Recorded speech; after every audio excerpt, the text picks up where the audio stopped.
Rentetan serangan militer Rusia dari berbagai senjata dan kendaraan tempur diluncurkan ke posisi nasionalis Ukraina di Bakhmut. Senjata yang digunakan diantaranya peluncur roket, tank, howitzer, dan amunisi lainnya. Rekamannya beredar di Telegram pada Selasa, 18 April 2023. Dalam keterangan unggahan disebutkan militer Rusia mengklaim 3/4 lagi di bagian utara selatan dan di tengah Bakhmut berada di bawah kendali detasemen penyerangan tentara bayaran Rusia.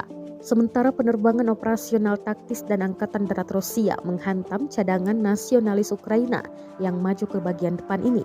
Sejumlah serangan diklaim tepat mengenai sasaran. Rekamannya pun menuai berbagai komentar dari warganet.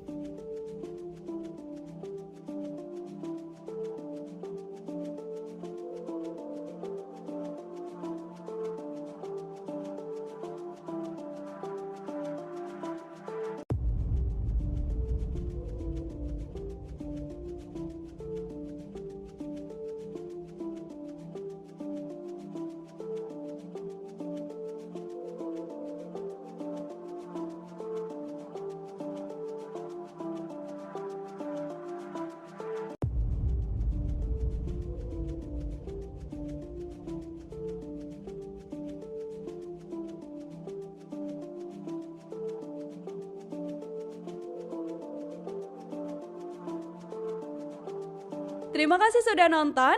Jangan lupa like, subscribe, dan share ya.